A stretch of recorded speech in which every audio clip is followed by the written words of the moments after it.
What's up guys, this is Cher talking, welcome back to my channel. In today's video, let's talk about the second banner that got announced. We already have the information from Unseen Festival Mayo.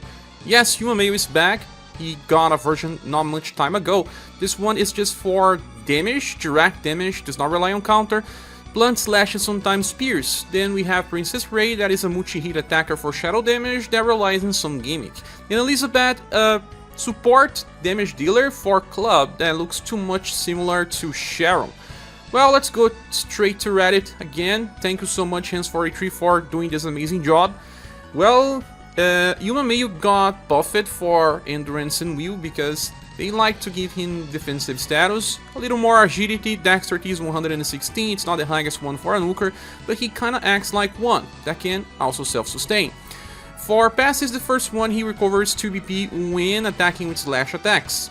Well, he has slash attacks with all of his skills. Then he grants himself an attack boost of 10% damage increase for 3 turns that stacks, and also buffs agility by 15% when attacking with blunt. Then he gets a dexterity buff of 15% and a self-defense boost that decreases damage taken by 15% when attacking with pierce. 3 different elements. That's right, but attacks only have 2. I will be seeing this later. Damage increases by 30% at all times, and when attacking with skill number 3, follow up with this skill called Third Armed. That is slash and pierce with double S. Power rank 1. You also grant himself a defense boost of very large effect. This decreases damage by 50% and lasts for 1 turn. It's very nice, but on the same time, it's just for 1 turn. Then we have High Protect Tension increasing damage by 20%, receiving less damage taken by 30.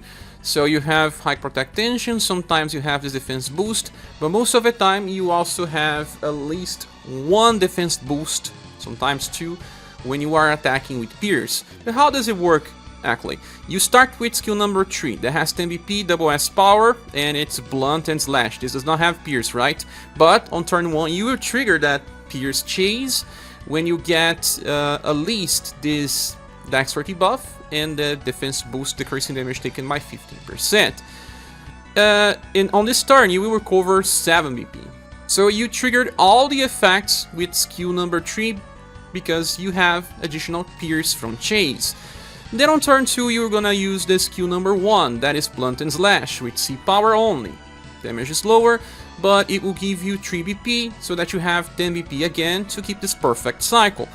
Damage is good, because gun skills are usually strong enough, and, well, 1 turn you have a chase, the other one you don't. But this is very similar to what you get with a character like Wayne, if you do not have his UDX inheritance. Still not as strong as Silver, the latest Leon as well. And for Slash, we just got Saruin and Mirza with left fork, so we are kinda covered for Slash. Blunt will be covered for those that go after the newest Leon that already starts the fight with 2 chases. So this is more for those people that like Mayo and already built his passive style that is very strong, especially for counter, than anything else. You can also use him for farming because he has a 6 BP skill that is Slash and Pierce, and he can use it 3 times in a row because he triggers his 2 BP. So he can solo star stages but not events. It's a character that is strong, receive a triple S grade just like Wayne, deserves one, but it's utterly very easy to skip because the damage that he tries to do, it's easily covered by other styles. Then we have Princess Rei. They only gave her a little more endurance. She already has very good will, good enough intelligence and agility. She has a very unique design. Damage increases at all times by 20%, and when HP is not full, damage taken will be reduced by 10% only. That's right. Then if by the end of a turn she's dead, she will recover at least 1.2 thousand HP. The second one, damage increases at all times by 30%, and she has a 37% chance to debuff will of the enemy when attack lands. That is by 20%. This passive that debuffs will help increase her damage output because she has a nuke with 3 hits. That means that each new hit will do more damage, and if you are using a full mage party, it kinda help. But usually bosses use the fire weakness and you have to keep reapplying. Anyway. And with third passive, damage taking is reduced by 50%, that's right. And she has a 50% chance to grant herself a damage block For one time, no turn limit when an attack lands. That's something interesting because she is actually fragile. Not as much as JP though, but she has a gimmick where she actually has to die in order to get PP. That's right, skill number 1 recovers 10 BP, and then she grants herself a damage block that will only be useful later, and a heat up effect, increasing damage potential by 10%, and a defense up effect as well, decreasing damage taken by 10% for the whole fight, and then she dies. That's right, exactly when she uses the skill, but it has delay, so, well, it doesn't matter too much. She's not gonna lose LP from enemy attacks. And then, by the end of the same turn, she revives. But there's just one bad thing. When a character dies, loses all buffs applied to it. So, if you are using her with a Muse, Matriarch, or any other type of buffer, if you are buffing intelligence, you lose it all. So, it's a price you have to pay to recover 10 BP. But to be honest, now with Socho, it's much better to run that guy together with Rei to recover lots of VP and keep doing damage. And so you can also buff intelligence. She scales super well from intelligence to just sacrifice it all because of that skill. Moving on, we have skill number 2, Deep Power AoE Shadow Damage Attack that debuffs Will by up to 20% on max level and also tries to apply Charm with small chance. Charm is very good, but it never works. Only on tower and various tower events, guys. Nowhere to be seen. The first attack has B power, the second has S power, and the third one has double S power. Let's say here, if you just combine the B power attack with the S power attack, that will be already entry level of 4S power. That is right. And then you still have that double S power attack. So damage is very good, very strong, very similar to what you get with left fork, to be honest, but it doesn't scale as well. But comes with a price of 16 BP. That's very prohibitive, and that's why they designed her to use skill number 1 to just lose LP and, you know, lose all buffs, revive, and keep trying to survive via damage block, because she already has a chance to get damage block by using skill number 3. She attacks 3 times with different skills. That means that she can apply damage block on each of the 3 attacks, and then she already gets 1 damage block when she is revived. So, is this really good? I don't know. It is very strong, but since it has some problems with buffers, you never see the full potential unless you bring Socho or a future character. That would be Sheree, the next protagonist. I do believe that this would be a little easy to be outclassed because future characters do not rely on such a things that will kill them in the process of getting stronger. But also having high BP cost for her nuke brings another problem. For example, if you do not want to use skill number 1, or if you already use it enough, you only have 1 LP, then what you can do? Normal attack, or you can inherit from her past style a 1 BP shadow spell that deals D damage and tries to debuff Will. But even then, even with Saruin, it's gonna take lots of turns to recover enough BP to use her nuke attack. So she just tries to do lots of damage 5 times, as long as she can recover, or she will have to be on a Socho party, and then even Socho can only do too much for 5 charges of BP. So even though she can be strong now, where bosses still don't have that many HP gauges, eventually, and then Rei won't be as viable anymore. Well, Princess Rei has a very high damage output, you cannot deny that. It's just that she has a design that is a little dangerous, but in the end, well, she's self-sustainable, she does not need help of anyone, and if you are in a fight where you cannot buff yourself anyway, this is just good. Well, it's another character that will receive a triple S grade just by raw power, but it's another one that is also very easy to skip, especially if you have someone like Global Axe, Rouge, or if you are already investing on Rock Bouquet, she's gonna get a new style, but it's much easier to use.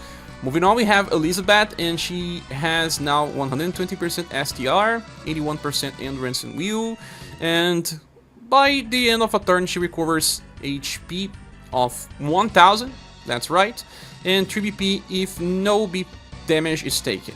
Then on full HP, damage increases by 30%, and she has a 50% chance to evade enemy attacks. Well, that's not very good because you recover HP by the end of a turn. You need to be fast in order to attack on the next one, and if you get hit, you will not be on full HP anyway, and you will not have this chance to evade. And the third one, damage increases by 20%, and damage taken reduces by 25%. When HP is not full, and she lands an attack, she will trigger always this skill called Blast Heal. Blast Heal is so she will recover by the end of a turn. She will go first usually and heal herself if her HP is not max, and try to rely on evading the enemy attacks. Well, is that really good? I don't know, but at least she has 20% damage increase at all times, 50% when on full HP, and will always reduce damage taken by at least 25%. She's self-sustainable, will work well as a reliable damage dealer for Remembrance, but will not be used anywhere else. Skill number 1 is free attack that has around 200 HP healing. Well, it's free.